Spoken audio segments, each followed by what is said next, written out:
सम्मानित मुल्क के मालिकों, मैं बौद्ध भिक्षु सुमित रतन। अभी एक बयान आया है और वो बयान आया है, भारत में 4 शंकराचार्य होते हैं और चारों ही पद ब्राह्मणों के लिए रिजर्व हैं। एक है स्वामी निश्चलानंद जी शंकराचार्य हैं, वयोवृद्ध हैं, कभी कुछ कहते हैं, कभी कुछ उनके मुंह से निकल जाता है। उनका बयान आया है कि मुसलमानों के तीर्थ स्थल मक्का मदीना को मक्केश्वर महादेव घोषित कर दिया जाए। और ये निवेदन नहीं कर रहे, वो आदेश कर रहे हैं, जैसे कि ब्रह्मांड के वो बहुत बड़े अधिष्ठापति हैं।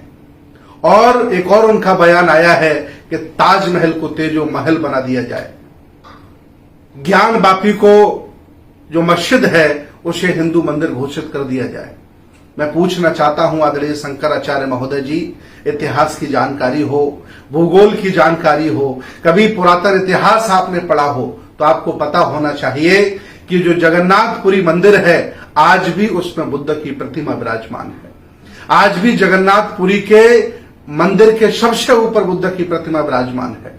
अगर हिम्मत है आप में कब्जा करने की और दूसरे को उपहार स्वरूप देने की, आदेश करने की, तो कभी कभी ये भी चर्चा कर लिया करो कि जगन्नाथपुरी पर कब्जा क्यों करके रखा है। वो बुद्ध की प्रतिमा है।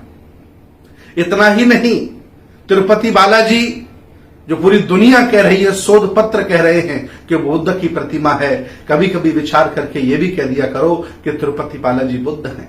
जब इतना ही सत्य कहने की आपकी आदत पड़ी है, मैं आपसे पूछना चाहता हूं, आप मुसलमानों को टारगेट करते रहते हो, उनके धर्म पर, उनके मजहब पर, उनकी व्यवस्था पर कुठाराघात करते रहते हो, आपको बड़ा मजा आता है। और आप जब ये कहते हो तो जो लोग जबरदस्ती बने हुए हैं या हिंदू, जिन्हें हिंदू माना नहीं जाता है, जैसे यहां पर अस्पृश्य लोग हैं, अनटचेबल लोग हैं, वो बड़ व्यवस्था में भी शामिल नहीं है। और जो शूद्र हैं, आदि आबादी के शूद्र हैं, ये भी कभी बड़ व्यवस्था में सम्मान नहीं पा पाए, आपकी सेवा करते रहे। ये लोग जबरदस्ती हिंदू बने हुए हैं। इन लोगों को बड़ा अच्छा लगता है जब आप मुसलमानों के मंदिरों पर, उनकी मस्जिदों पर, उनके आचार बने पर कुठाराघात करते हो। आज ऐसा नहीं कि आज मैं बोल रहा हूं आपसे, मैं उस समय भी बोला था जब श्रीलंका ने कोरोना में मरे हुए मुसलमानों को दफनाने की बजाय जलाने का आदेश किया था। मैंने कहा ये दुनिया अलग अलग विचारों की है, अलग अलग धर्मों की है, अलग अलग मान्यताओं की है। व्यक्ति कोई भी धर्म का पालन करे, लेकिन कभी किसी धर्म पर आक्षेप ना करे, आरोप ना लगाए, उसको ध्वस्त करने का प्रयास ना करे। हस्र क्या हुआ? श्रीलंका का हस्र। वो भी बौद्ध हैं, मैं भी बौद्ध हूं। सत्य बात को हमेशा कहूंगा कि जब जबरदस्ती आप किसी की संस्कृति, सभ्यता, दर्शन को नेस्तनाबूद करने का प्रयास करते हो, वह नहीं बल्कि आप हो जाते हो। वही श्रीलंका की सरकार खुद खत्म हो गई, जो वहां के मुसलमानों को, तमिलियनों को, ईसाइयों को खत्म करना चाहती थी। उसी राह पर देश भारत आज चल रहा है। यहाँ के शंकराचार्य, यहाँ के बड़े बड़े नेता, नफरत फैलाने वाले लोग, जादूगर इसी राह पर चल रहे हैं। ये देश धर्म निरपेक्ष है, इसको धर्म निरपेक्ष बना रहने दो। एक रंग में रंगने वाले लोगों, ये देश रंग नहीं पाओगे, बल्कि आप और आपका कल्चर, आपकी व्यवस्था हमेशा हमेशा के लिए ध्वस्त हो जाएगी।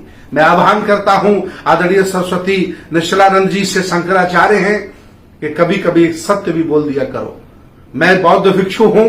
श्रीलंका के बारे में जो मैंने बताया, अगर तुम में हिम्मत हो तो ये कहो कि जगन्नाथपुरी बुद्ध विहार है, कहो तिरुपति बालाजी बुद्ध विहार है, कहो मथुरा में तुमने बलात् कब्जा किया है, आधी जमीन तुमने मुसलमानों को दे दी, आधे पर तुमने मंदिर बना लिया है, कहो साकेत बौद्धों की है, जबरदस्ती संविधान के विरुद्ध जन भावनाओं के आधार पर तुमने अयोध्या में मंदिर बनवा लिया। कहो ना, अगर इतने सच्चाधारी हो आप, शंकराचार्य हो, तो आपको पता चल जाएगा। इतिहास आपने पढ़ा होगा तो आपको पता होगा कि शंकराचार्य का कब इस भारत में आगमन होता है।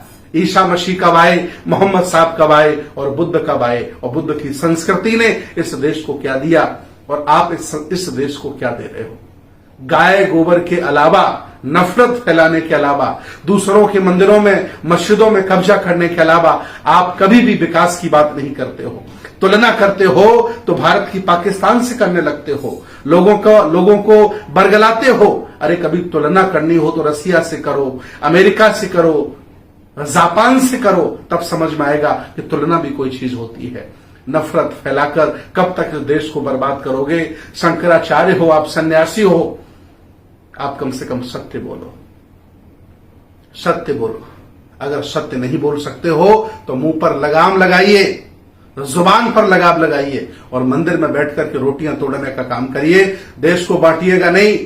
बड़े संघर्षों के बाद ये देश इकट्ठा हुआ है, ये तरक्की कर रहा है, प्रगति की राह पर चल रहा है और आप इसे तोड़ करके बर्बाद करना चाहते हो। इस मंसूबे में हम जैसे लोग हजारों हैं, लाखों हैं, आपको कामयाब नहीं होने देंगे। और सत्य होगा वही टिकेगा, झूठ होगा वो मिट जाएगा। बहुत बहुत धन्यवाद, बहुत बहुत साधुवाद। आपकी जय हो।